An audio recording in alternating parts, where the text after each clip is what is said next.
Momento de la edición nocturna del informativo de France 24. Soy Valentina Torres Sánchez y les invito a revisar las noticias que marcan la jornada. El primer ministro de Israel, Benjamin Netanyahu, negó una vez más que haya un genocidio en Gaza.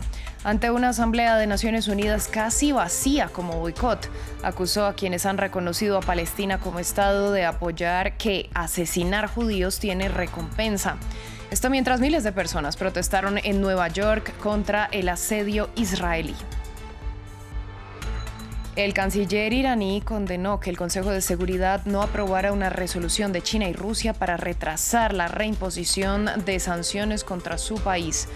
Las medidas vuelven tras la acusación de las potencias europeas contra Teherán por violar el acuerdo nuclear de 2015. El gobierno de Estados Unidos revocó la visa del presidente de Colombia, Gustavo Petro, y lo acusó de actos temerarios e incendiarios. Esto luego de que el jefe del gobierno colombiano participara en una manifestación pro-Palestina en Nueva York, donde dijo que presentaría una propuesta para crear un ejército internacional para la liberación de Palestina.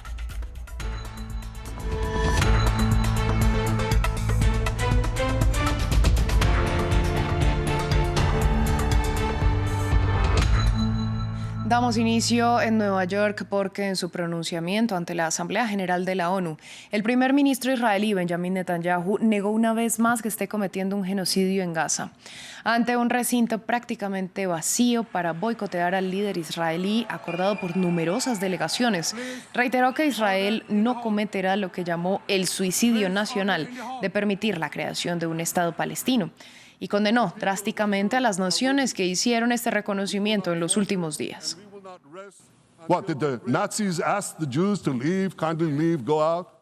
¿Acaso los nazis pidieron a los judíos que se marcharan, que se fueran amablemente, que se marcharan? ¿Quieres que nombre a todos los líderes genocidas de la historia uno por uno?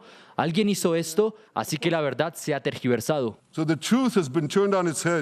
Continuamos hablando de Naciones Unidas, pero ahora del Consejo de Seguridad, porque fracasó el intento de Rusia y China de retrasar la reimposición de las sanciones contra Irán.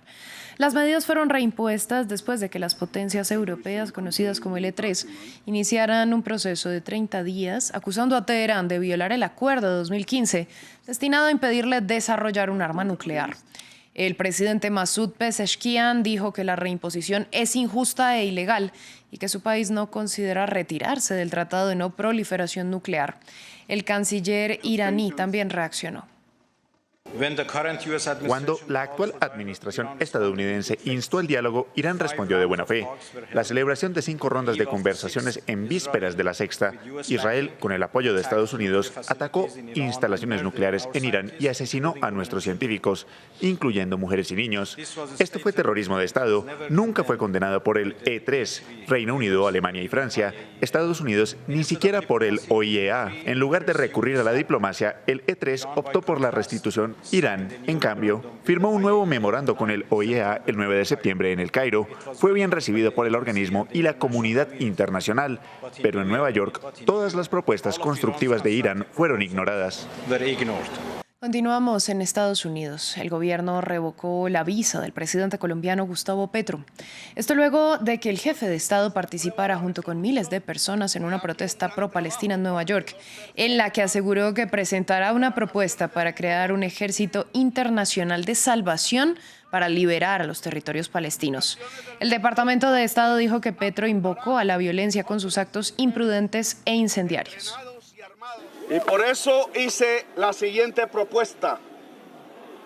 Por Asamblea General de los Pueblos en las Naciones Unidas, vamos a presentar una resolución que diga que se ordena a las Naciones Unidas la configuración de un ejército de la salvación del mundo que tiene como primera tarea liberar a Palestina. También en la Unión Americana, el Tribunal Supremo autorizó que el gobierno de Donald Trump mantenga congelados unos $4.000 millones en ayuda extranjera.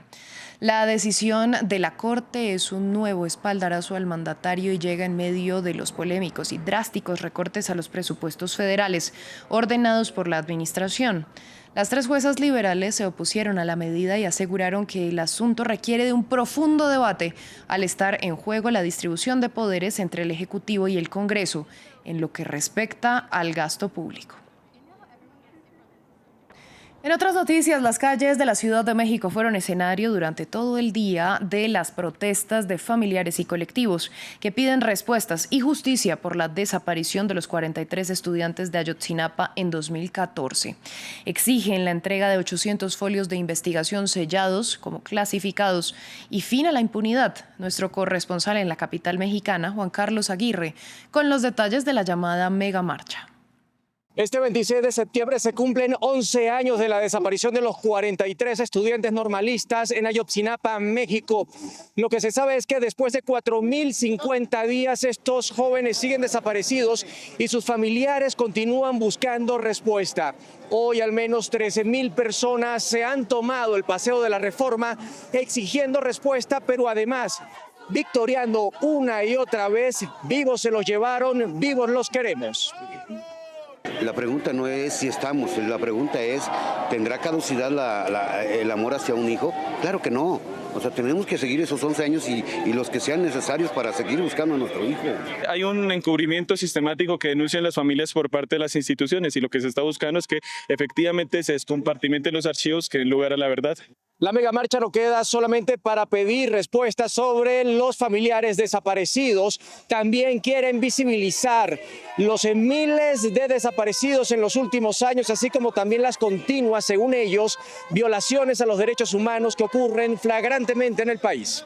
Bueno, lo que pasa es que tenemos un Estado absolutamente indolente, sin voluntad política, para resolver la investigación de la desaparición de los 43 estudiantes normalistas de Ayotzinapa, pero también para investigar y buscar a las más de 133.000 personas que hay desaparecidas en México. Los desaparecidos en grandes escalas comenzaron con Felipe Calderón, siguieron con Peña Nieto, ha crecido con López Obrador y con Sheinbaum. ¿Por qué no se habría de politizar? Son políticos, ¿no? Y prometen cosas, ¿no? Y no han parado las desapariciones. Las madres buscadoras de Iguala afirman que la presidenta de México, Claudia Sheinbaum, no le ha dado respuesta. Todo sigue igual, con los sospechosos en sus puestos de trabajo, mientras familiares aseguran que ellos son los perseguidos y hostigados.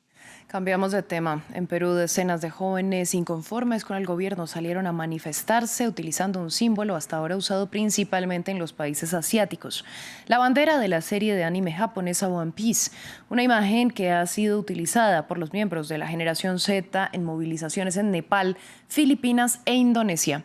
Diego Bassani nos amplía. Un símbolo que representa el descontento de la generación Z. Esta semana, decenas de jóvenes peruanos salieron a las calles de Lima para movilizarse contra los escándalos de corrupción y el manejo económico del gobierno de Dina Boluarte. Su estandarte de lucha, la bandera insignia de la serie japonesa One Piece. La bandera se ha visto no solamente acá, sino, como ya mencionas, en Nepal, en Indonesia, que son donde se han visto más que todo las marchas de nuestra generación, ¿no? De los jóvenes. Esa bandera representa a un anime llamado One Piece, en el cual el personaje principal, llamado Luffy, se encarga de ir de pueblo en pueblo, de reino en reino, a ayudar a los amigos, a liberar a los pueblos que están gobernados por reyes tiranos, por reyes corruptos. Un emblema en el que jóvenes de todo el mundo están viendo reflejada su inconformidad con el poder y la falta de oportunidades.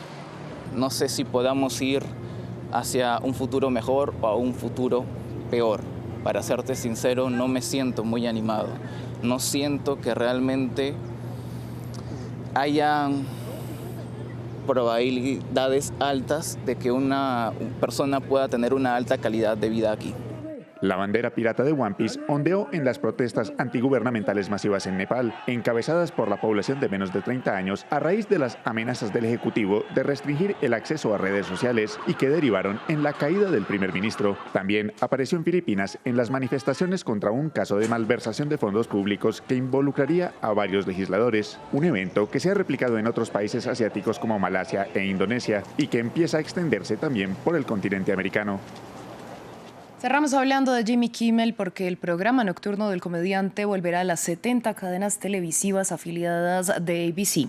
Los grupos Sinclair Broadcast y Nexstar Media se habían negado a reanudar la transmisión del programa, pese a que Disney levantó la suspensión tras 6 días fuera del aire. Pero con esta decisión se acaba el boicot al programa, que fue suspendido tras los comentarios de Kimmel a raíz del asesinato del activista de derechas Charlie Kirk. Fin del informativo, quédense con nosotros que volvemos en breve.